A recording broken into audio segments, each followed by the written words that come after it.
현관문이 닫혔습니다. 그 소리는 총성처럼 제 귓속을 파고들었습니다. 막내까지 집을 떠난 아침, 30년 세월을 바쳐온 제 손엔 핏줄이 도드라진 거친 주름만 남았습니다. 여보, 나도 수채화 같은 거 좀 배우고 싶은데. 지금 와서 뭘? 나이 들어서 시작해봤자 뭐가 되겠어? 무심하게 신문만 보던 남편. 하지만 그의 휴대폰은 저에게 한 번도 보여준 적 없는 미소로 가득했습니다. 사장님, 어제 저녁 정말 감사했어요. 하트. 30년 동안 저는 아내가 아니었습니다. 그저 밥 차려주는 사람, 필요해서 곁에 둔 소모품이었을 뿐입니다. 이혼해요. 이제 나를 위해 살고 싶어요. 오늘 이야기는 가족이라는 이름 뒤에 자신을 지워왔던 한 여자가 비로소 진짜 나를 찾아가는 처절하고도 찬란한 여정입니다.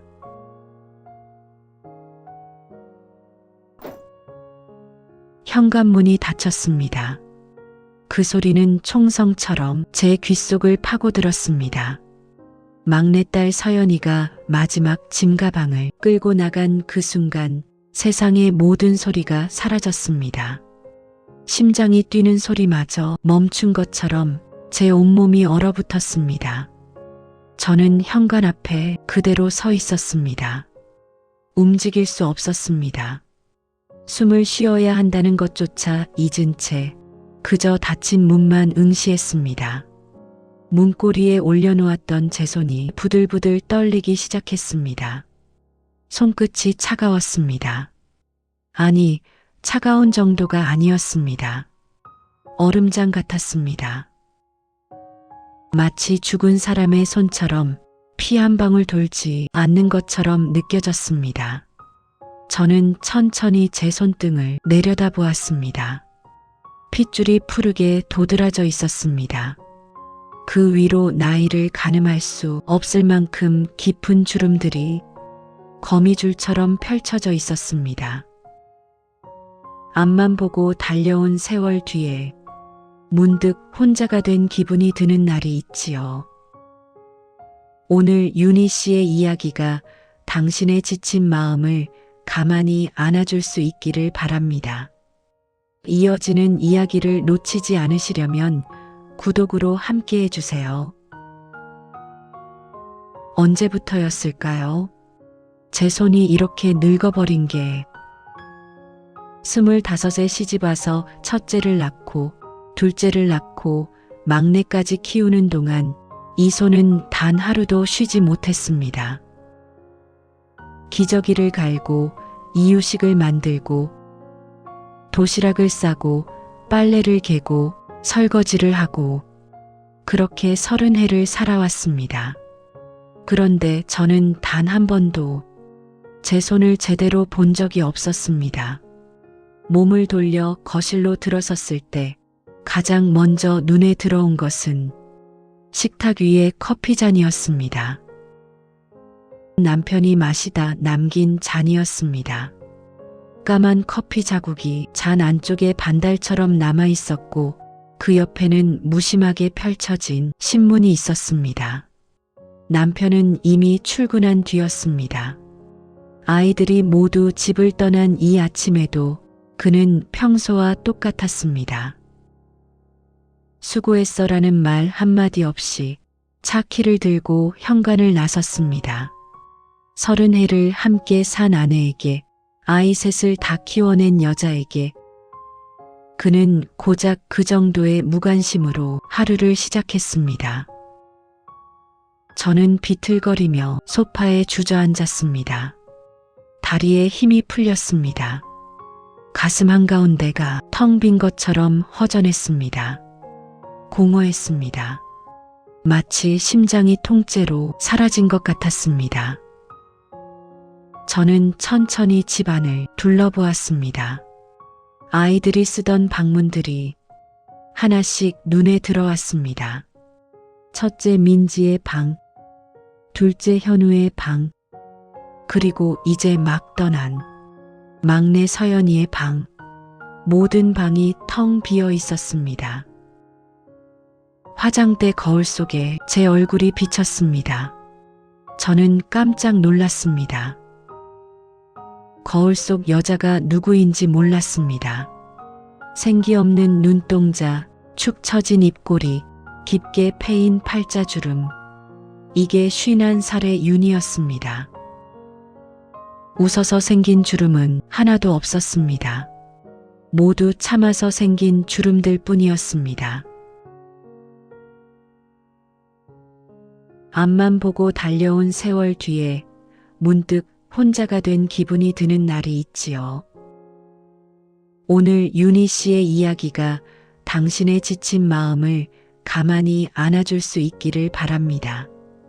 이 여정의 끝에서 당신도 함께 웃을 수 있도록 구독으로 이 이야기를 끝까지 지켜봐 주세요. 그때였습니다. 현관문 열리는 소리가 들렸습니다. 남편이었습니다. 출근했다가 뭔가를 놓고 온 모양이었습니다. 그는 넥타이를 느슨하게 풀고 소파에 털썩 앉았습니다. 저는 거실로 나갔습니다. 혹시라도 그가 무슨 말을 해줄까 기대했습니다. 하지만 그의 입에서 나온 말은 달랐습니다. 저녁은 뭐 먹지? 그 한마디였습니다. 저는 그 자리에 얼어붙었습니다. 아, 그렇구나. 저는 이 사람에게 아내가 아니었습니다. 그저 밥 차려주는 사람이었습니다. 30년 동안 저는 사랑받은 게 아니었습니다. 필요해서 곁에 둔 것뿐이었습니다. 저는 대답하지 않고 창밖을 바라보았습니다. 아파트 숲 너머로 하늘이 보였습니다. 구름 한 점 없이 맑은 하늘이었습니다. 그 하늘을 보는 순간 문득 깨달았습니다. 이제 저도 떠나야 할 때가 왔다는 것을. 그날 오후 저는 오랜만에 앨범을 꺼냈습니다. 먼지가 수북이 쌓인 낡은 앨범이었습니다. 표지는 시간이 지나 발에 있었고 모서리는 헤어져 있었습니다. 손으로 먼지를 털어내자 재채기가 나왔습니다.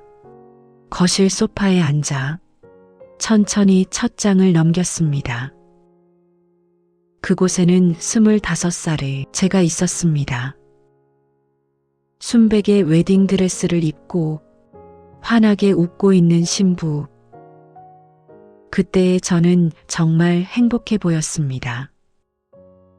눈이 초승달처럼 휘어져 있었고 입가에는 수줍은 미소가 번지고 있었습니다. 옆에 선 남편도 마찬가지였습니다. 그는 제 어깨를 꼭 안고 카메라를 향해 미소 짓고 있었습니다. 우리는 서로를 사랑했습니다. 적어도 저는 그렇게 믿었습니다. 창밖으로 가을비가 내리기 시작했습니다. 빗방울이 유리창을 두드렸습니다. 똑똑똑 규칙적인 소리였습니다. 저는 앨범에서 눈을 떼지 못한 채 다음 장을 넘겼습니다. 신혼여행 사진들이 나왔습니다.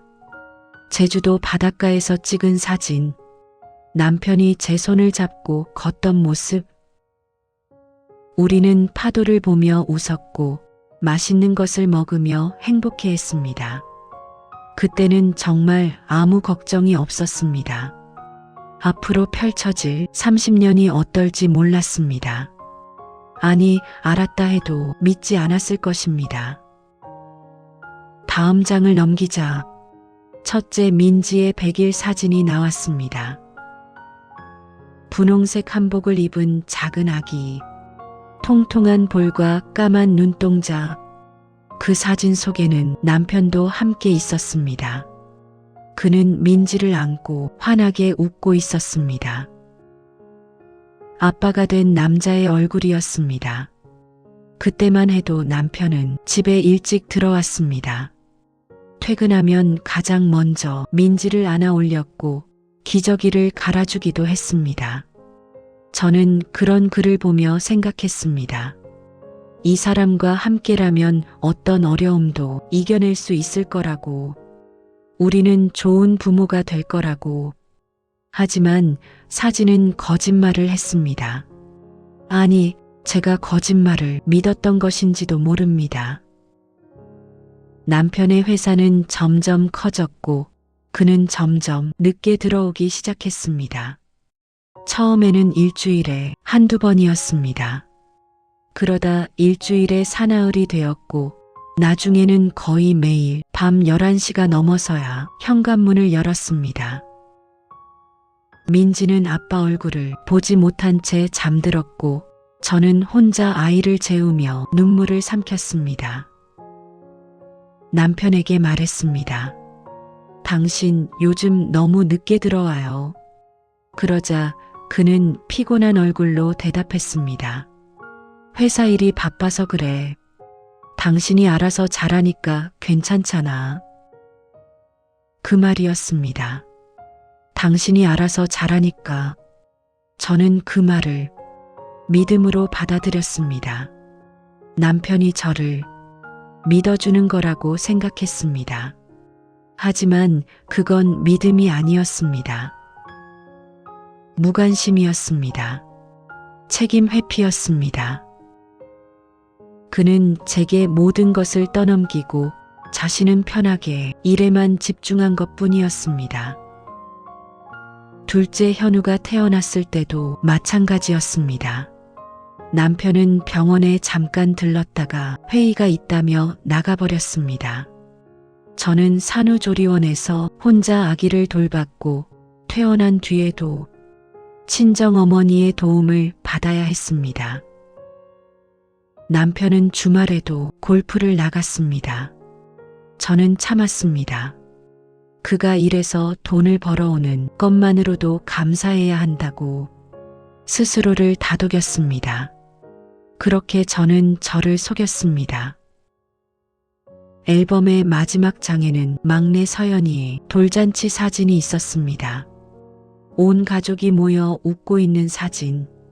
겉으로 보기에는 완벽한 가족이었습니다. 하지만 그 사진 속 저는 웃고 있지 않았습니다. 입꼬리만 올라가 있을 뿐 눈은 웃지 않았습니다. 저는 이미 그때 알고 있었던 것 같습니다. 이 결혼이 사랑이 아니라는 것을. 하지만 인정하고 싶지 않았습니다. 아이들이 하나둘 집을 떠나기 시작한 건 5년 전쯤이었습니다. 첫째 민지가 대학 합격 통지서를 받아들고 기뻐하던 날 저는 함께 웃었지만 가슴 한편이 텅 빈 것 같았습니다. 그리고 얼마 후 민지는 기숙사로 떠났습니다. 둘째 현우는 취업과 동시에 회사 근처에 원룸을 얻었습니다. 막내 서연이마저 대학에 들어가 자취를 시작하면서 집은 점점 조용해졌습니다. 그리고 그 조용함 속에서 저는 비로소 깨달았습니다. 저와 남편 사이에는 아무것도 남지 않았다는 것을. 주말이 되면 남편은 골프를 나갔습니다. 아침 일찍 골프채를 챙겨 현관을 나서는 그의 뒷모습을 보며 저는 생각했습니다. 언제부터 우리는 이렇게 남남이 되었을까? 저는 용기를 내어 물어봤습니다. 당신, 나도 뭐 좀 배우고 싶은데 수채화 같은 거라도. 그러자 남편은 신문에서 눈도 떼지 않은 채 대답했습니다. 지금 와서 뭘? 나이 들어서 시작해봤자 뭐가 되겠어. 그 말을 듣는 순간 제 가슴이 철렁 내려앉았습니다. 무너졌습니다. 마치 높은 곳에서 추락하는 것 같았습니다. 숨이 막혔습니다. 심장이 쥐어짜이는 것처럼 아팠습니다. 저는 그 자리에 서서 남편의 뒷모습을 멍하니 바라보았습니다. 그는 여전히 신문을 보고 있었습니다. 제 표정이 어떤지, 제 눈에 눈물이 고이는지 그는 전혀 관심이 없었습니다. 나이 들어서 시작해봤자 뭐가 되겠냐고요. 그렇다면 저는 지금까지 뭐였습니까? 20대의 꿈도, 30대의 열정도, 40대의 희망도 모두 접고 오직 당신과 아이들을 위해 살아온 저는 대체 뭐였습니까? 저는 입술을 깨물었습니다. 울고 싶었지만 참았습니다. 울면 질 것 같았습니다. 아니, 이미 진 것 같았습니다. 30해 전에 이미. 그해 추석이었습니다. 시댁에 가는 날이었습니다.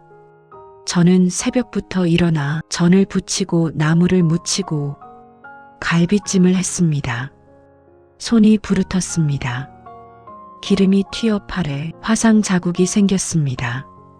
하지만 남편은 거들떠보지도 않았습니다. 차에 음식을 싣고 시댁에 도착했을 때 시어머니는 저를 보자마자 말했습니다.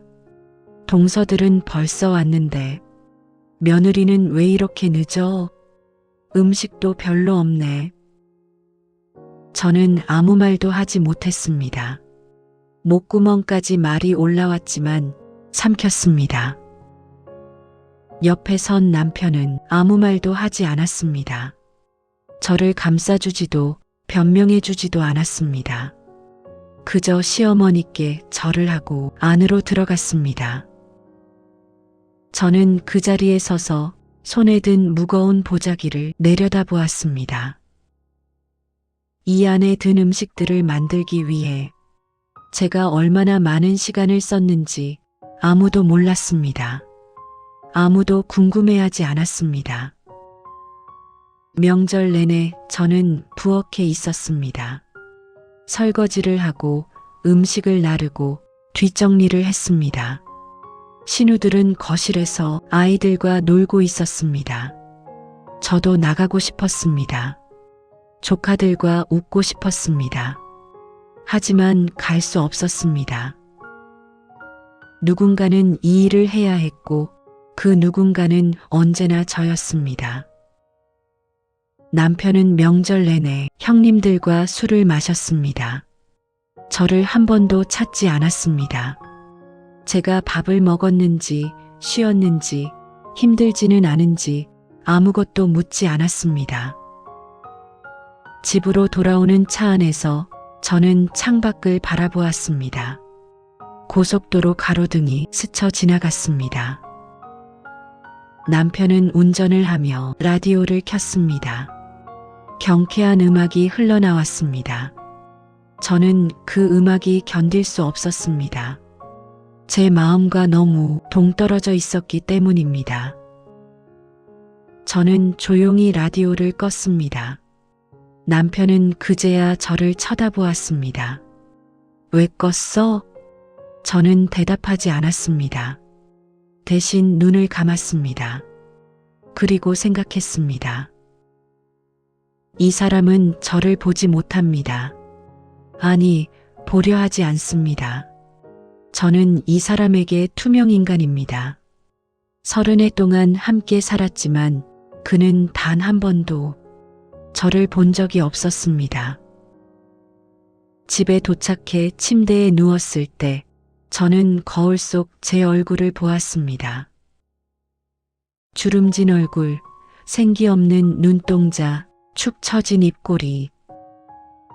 이게 51살 윤희의 모습이었습니다. 저는 울고 싶었지만 울 수 없었습니다. 눈물조차 마른 것 같았습니다.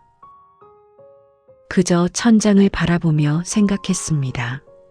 나는 언제부터 이렇게 작아졌을까?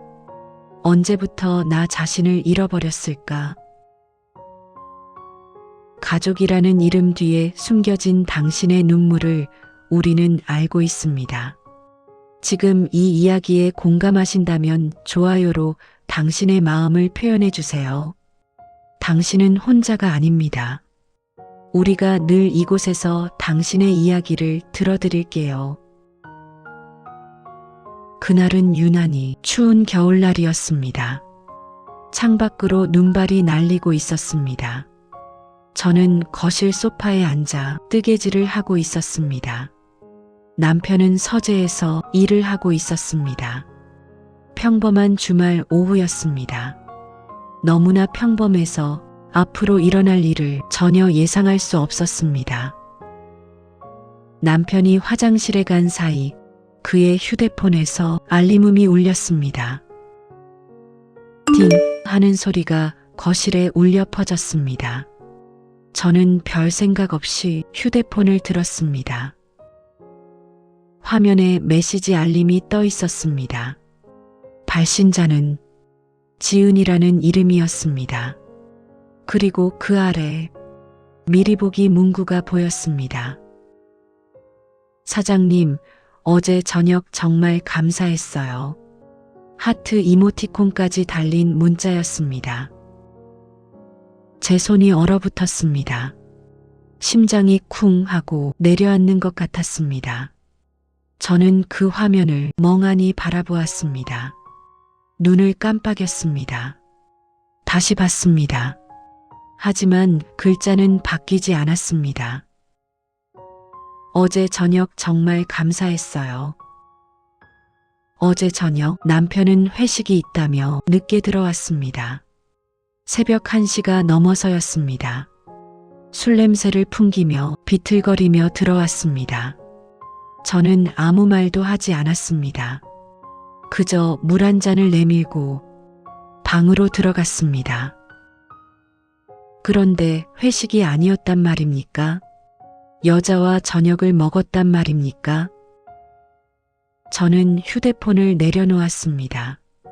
손이 떨렸습니다. 심장이 미친 듯이 뛰었습니다. 숨이 가빠졌습니다.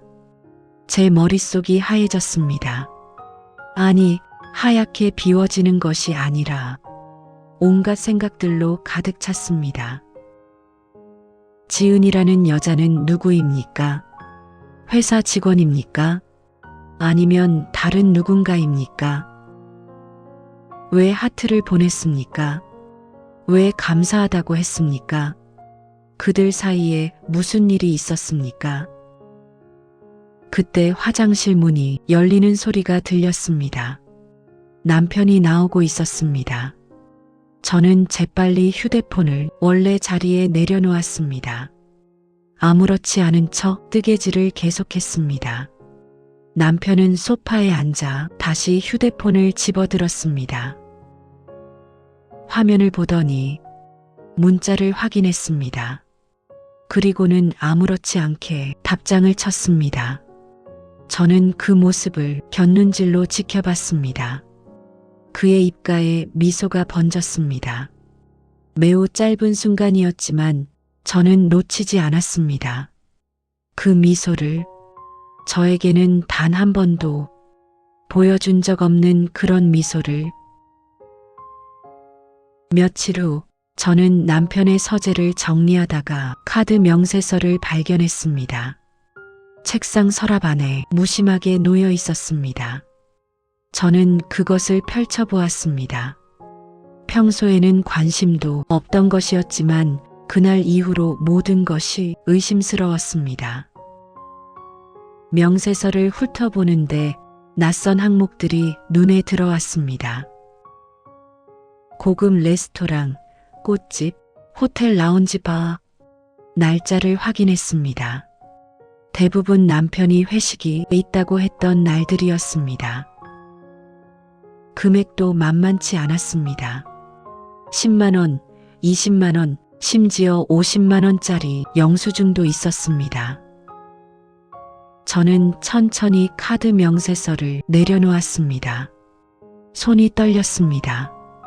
무릎에 힘이 풀렸습니다. 저는 그 자리에 주저앉았습니다.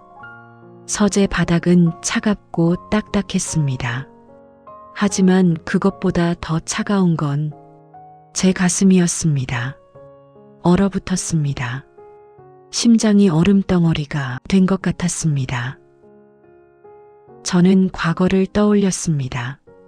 지난 몇 년간 남편의 행동들을, 회식이 잦아졌던 것, 주말 골프가 늘어난 것, 휴대폰을 절대 테이블에 내려놓지 않던 것, 화면을 항상 뒤집어 놓던 것, 샤워 시간이 길어진 것, 향수를 뿌리기 시작한 것, 하나하나가 퍼즐 조각처럼 맞춰지기 시작했습니다. 그리고 그 퍼즐이 완성되었을 때 그림은 명확했습니다. 남편에게 다른 여자가 있다는 것. 하지만 놀랍게도 제가 느낀 감정은 분노가 아니었습니다. 슬픔도 아니었습니다. 오히려 해방감 같은 것이었습니다. 아, 이제 끝낼 수 있겠구나. 이제 떠날 명분이 생겼구나. 30해 동안 붙들고 있던 이 결혼에서 드디어 자유로워질 수 있겠구나. 저는 웃음이 나왔습니다. 쓴웃음이었습니다. 제 인생이 이렇게 아이러니할 수가 있다니. 남편의 불륜이 오히려 저를 자유롭게 해준다니. 저는 천천히 일어났습니다.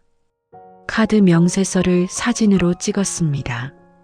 그리고 원래 자리에 놓았습니다. 남편이 눈치채지 못하게. 이제 저는 알아야 했습니다. 정확히 무슨 일이 있었는지, 그 여자가 누구인지, 그리고 이 결혼을 끝낼 준비를 해야 했습니다. 저는 일주일 내내 고민했습니다. 남편에게 물어봐야 할까, 말아야 할까? 밤마다 뒤척였습니다. 잠이 오지 않았습니다. 눈을 감으면 그 문자, 메시지가 보였습니다. 사장님, 어제 저녁 정말 감사했어요. 그 하트 이모티콘이 제 가슴을 찔렀습니다. 매일 밤 똑같은 악몽을 꾸는 것 같았습니다. 그러던 어느 금요일 저녁이었습니다. 남편이 평소보다 일찍 집에 들어왔습니다. 6시쯤이었습니다. 저는 저녁을 준비하고 있었습니다. 남편은 소파에 앉아 넥타이를 풀었습니다. 텔레비전을 켰습니다. 평범한 저녁이었습니다. 너무나 평범해서 오히려 이상했습니다. 저는 용기를 냈습니다. 더 이상 참을 수 없었습니다. 이대로 살 수 없었습니다. 저는 부엌에서 나와 거실로 갔습니다. 남편 앞에 섰습니다. 떨리는 목소리로 물었습니다. 당신, 나한테 할 말 없어요? 남편은 텔레비전에서 눈을 떼지 않은 채 대답했습니다. 무슨 말? 저는 심호흡을 했습니다. 그리고 말했습니다. 당신 요즘 회식 많이 하던데. 그제야 남편이 저를 쳐다봤습니다. 눈빛이 흔들렸습니다. 잠깐이었지만 저는 놓치지 않았습니다. 회사 일이 바빠서 그래. 왜? 그의 목소리는 평소와 달랐습니다. 약간 긴장한 것 같았습니다. 방어적이었습니다. 저는 한 발짝 더 다가갔습니다. 지은이라는 사람 누구예요? 그 순간 남편의 얼굴이 굳었습니다. 표정이 확 바뀌었습니다. 당황한 기색이 역력했습니다. 입술이 파르르 떨렸습니다. 그는 일어섰습니다. 저를 마주 보았습니다. 내 휴대폰 봤어? 목소리가 날카로웠습니다. 화가 나 있었습니다. 하지만 저는 물러서지 않았습니다. 30해 만에 처음으로 물러서지 않았습니다. 네, 봤어요. 우연히 문자 알림이 떠서. 남편은 한숨을 쉬었습니다. 손으로 얼굴을 쓸어내렸습니다. 그리고는 소파에 다시 앉았습니다. 저도 맞은편 소파에 앉았습니다. 우리 사이에는 거실 테이블이 놓여 있었습니다. 그 테이블이 마치 깊은 계곡처럼 느껴졌습니다. 지은이는 회사 후배야. 마케팅팀 대리. 남편이 말했습니다. 목소리가 낮았습니다. 저는 기다렸습니다. 더 이상의 설명을, 변명을. 하지만 남편은 입을 다물었습니다. 저는 다시 물었습니다. 그 사람이랑 어제 저녁 먹었어요? 남편은 고개를 끄덕였습니다. 응. 프로젝트 마무리하고 회식했어. 저는 웃음이 나왔습니다. 쓴웃음이었습니다. 둘이서요? 남편이 잠시 머뭇거렸습니다. 그리고 대답했습니다. 응. 다른 팀원들은 먼저 갔어.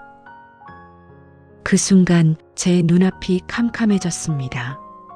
머리가 띵 했습니다. 귀가 멍멍했습니다. 심장이 쿵쿵 뛰었습니다.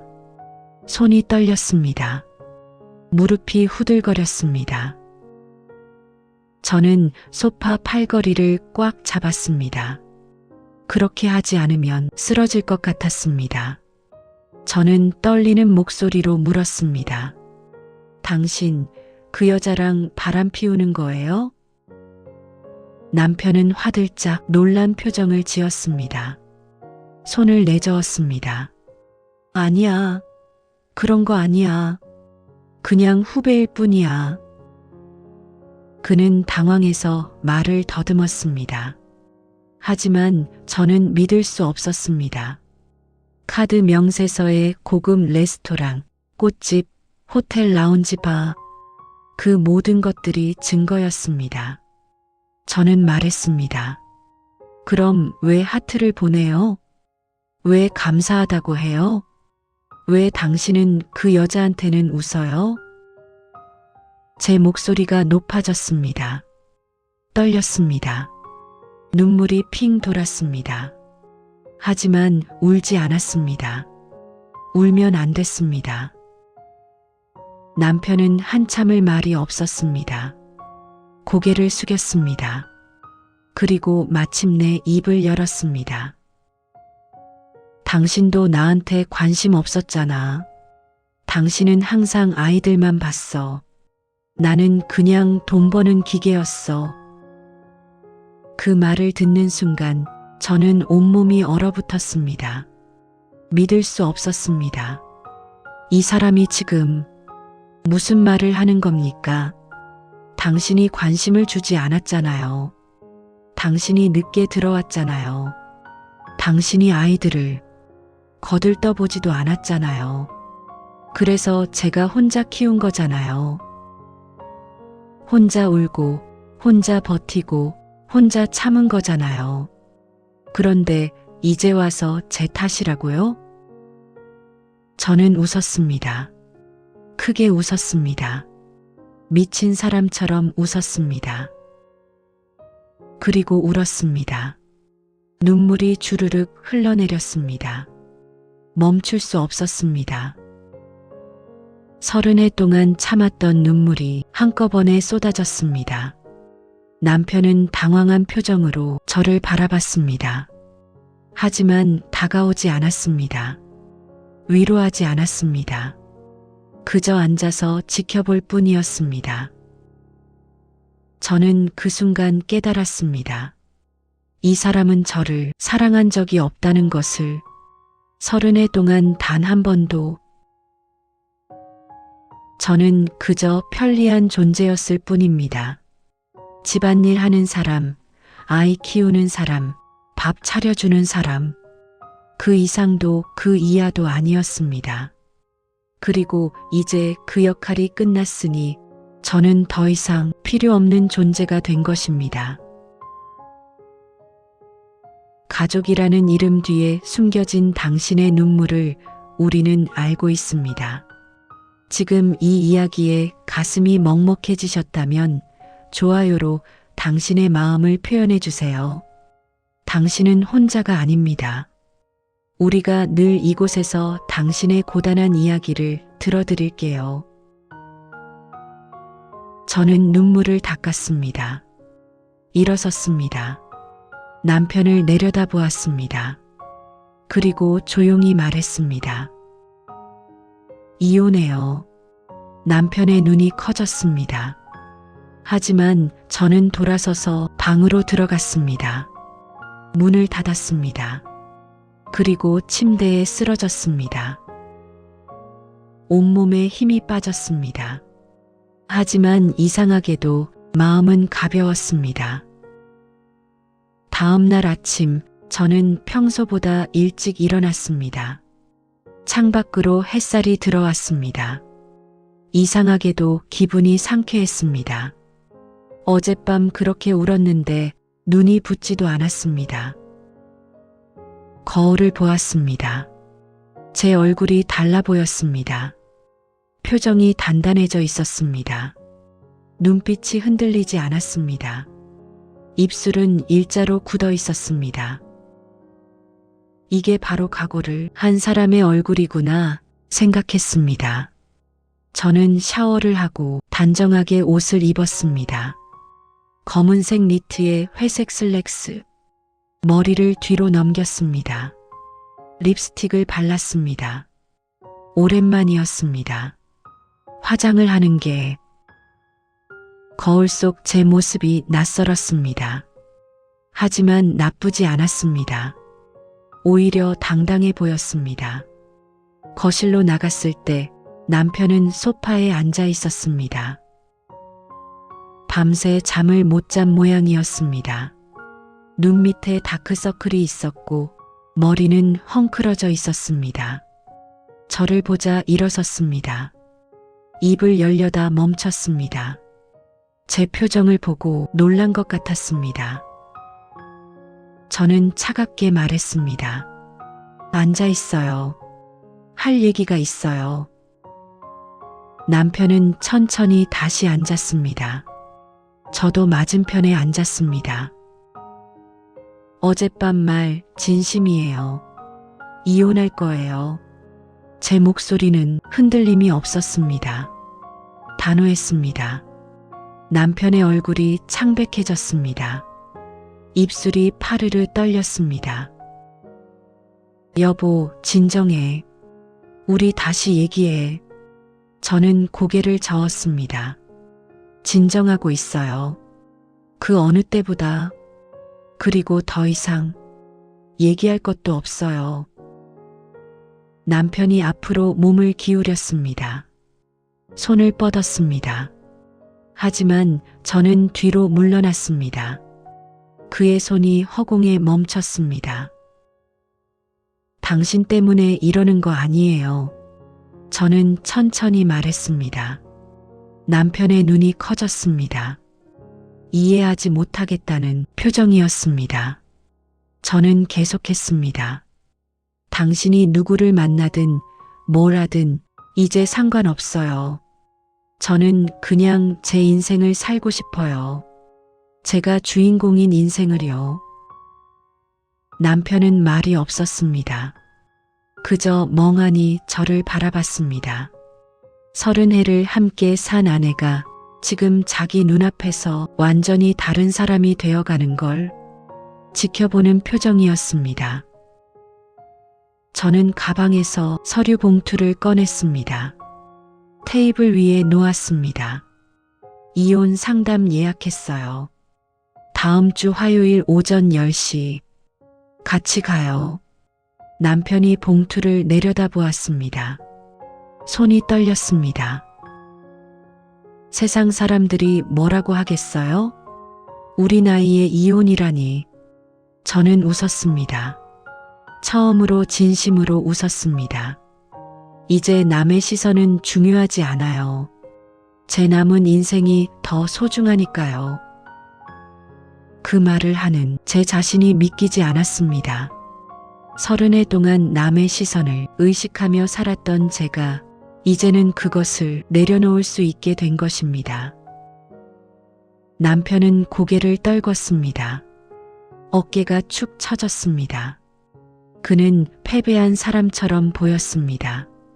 하지만 저는 동정심이 들지 않았습니다.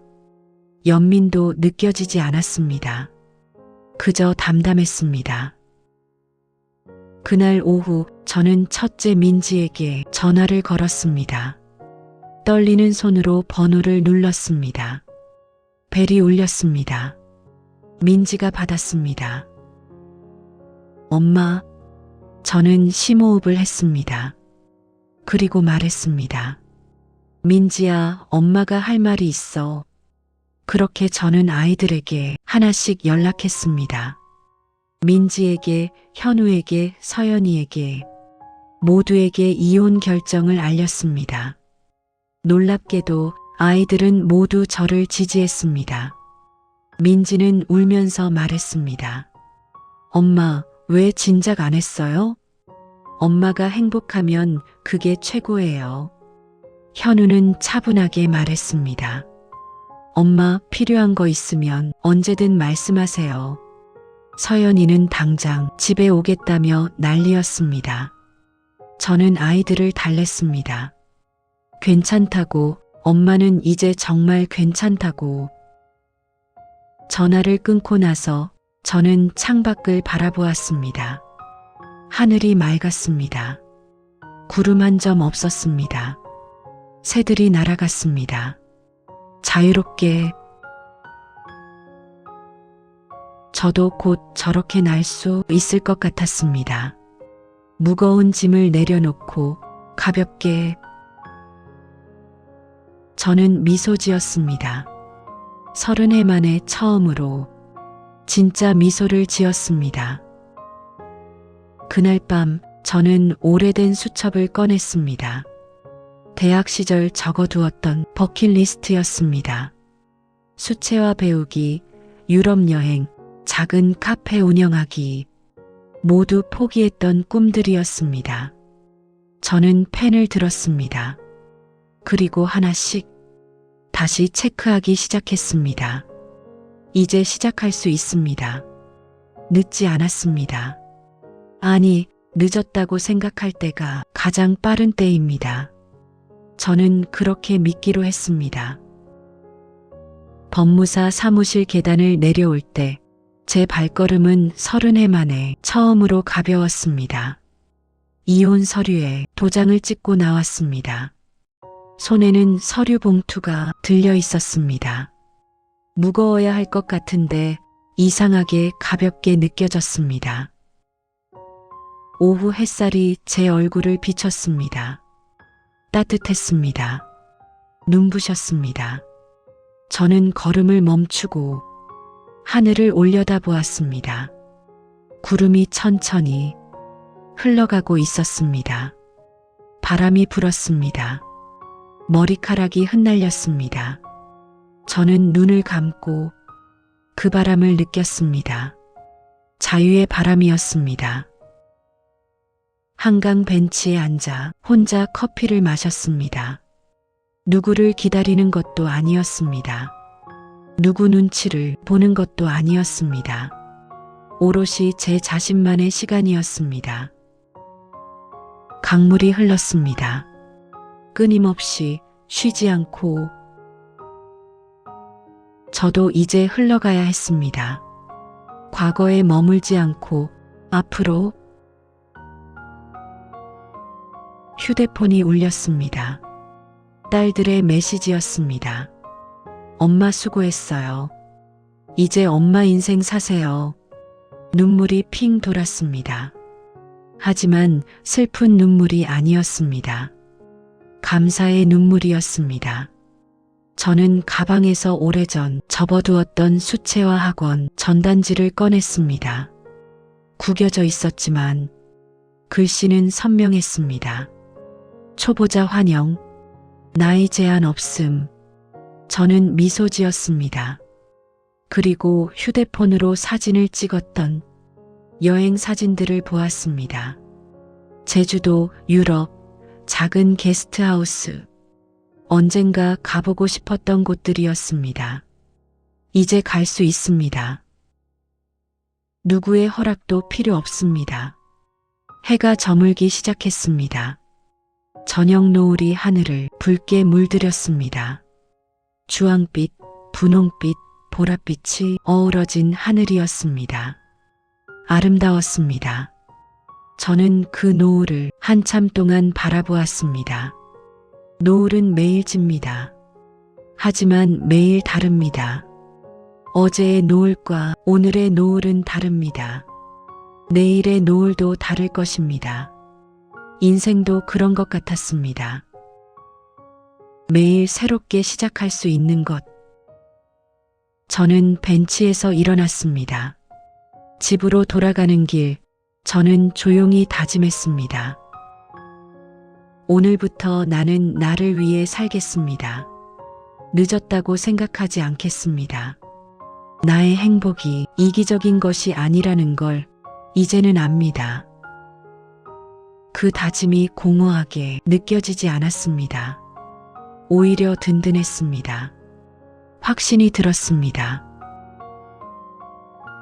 여러분, 혹시 지금 저와 같은 상황에 계신가요? 누군가를 위해 자신을 지워가며 살고 계신가요? 그렇다면 제가 감히 말씀드리고 싶습니다. 당신의 인생은 누군가를 위한 배경이 아닙니다. 당신이야말로 주인공입니다. 오늘, 지금 이 순간부터 당신 자신을 선택하세요. 늦지 않았습니다. 결코 늦지 않았습니다. 저도 51살에 새로 시작합니다. 당신도 할 수 있습니다. 밤하늘의 별이 하나둘 떠오르기 시작했습니다. 저는 그 별들을 보며 걸었습니다. 앞으로 펼쳐질 제 인생이 기대되었습니다. 두렵지 않았습니다. 오히려 설렜습니다. 이것이 바로 살아있다는 느낌이구나 생각했습니다. 저는 미소 지으며 집으로 향했습니다. 내일은 수채화 학원에 등록하러 가야겠습니다. 이제 누군가의 배경이 아닌 오직 당신으로 살아갈 내일을 진심으로 응원합니다. 하루 끝에 듣는 이야기는 내일도 당신의 가장 따뜻한 친구가 되어 돌아오겠습니다. 다음 이야기가 궁금하시다면 알림 설정을 잊지 마세요. 오늘 하루도 정말 고생 많으셨습니다.